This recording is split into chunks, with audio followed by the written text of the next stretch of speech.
Good evening and thanks for joining us. We begin with breaking news. Canada's Governor General has resigned. Julie Payette, a scientist and former astronaut, has been accused of creating a toxic work environment for her staff. The allegations were so serious, the Prime Minister's office hired an independent consulting firm to review them. Its report has not been made public, but it is said to be scathing. The Governor General is the Queen's representative in Canada and presides over the swearing-in of the Prime Minister, the Chief Justice of Canada, and cabinet ministers. Late today, the Prime Minister released a statement saying every employee in the Government of Canada has the right to work in a safe and healthy environment, and we will always take this very seriously. Mercedes Stephenson, our Ottawa Bureau Chief, is following this story. Mercedes, what are your sources telling you? Donna, sources say that what is in this report was so bad, so scathing, that there was no way the Governor General could have stayed in her job, and that the Prime Minister was not happy with what he read in this report, an already strained but functional relationship. He made the decision, those sources say, that essentially Payette had to be out of the job, and that left her with two choices. She could either choose to resign of her own compunction, as she did, or face the unprecedented scenario of the Prime Minister going to the Queen to have her fired.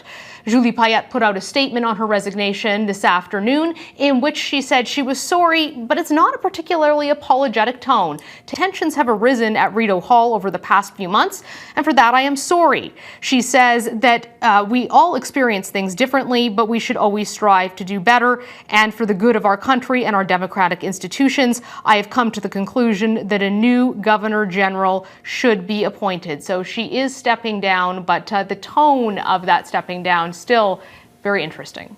Mercedes, concerns about how Payette treated staff aren't entirely new. Some were raised in her last job with the Canadian Olympic Committee. Are there questions about the vetting process for those being considered for the role?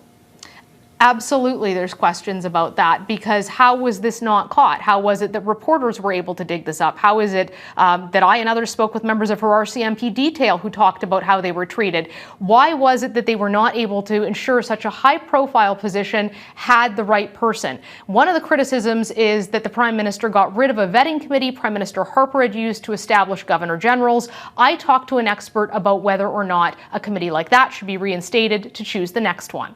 I think in light of what we're seeing now, that Justin Trudeau's decision not to use that committee, not to use that process, and come up with what looked like a star candidate on his own, somehow that didn't work out so well. So perhaps he will accept that evolved process for selection.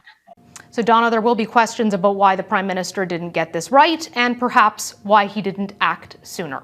Okay, Mercedes in Ottawa, thanks.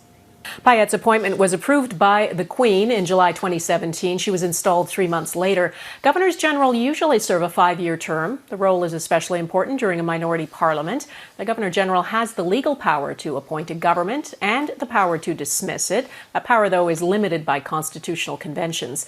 The Chief Justice of the Supreme Court, Richard Wagner, will take on the Governor General's duties until a new person is appointed.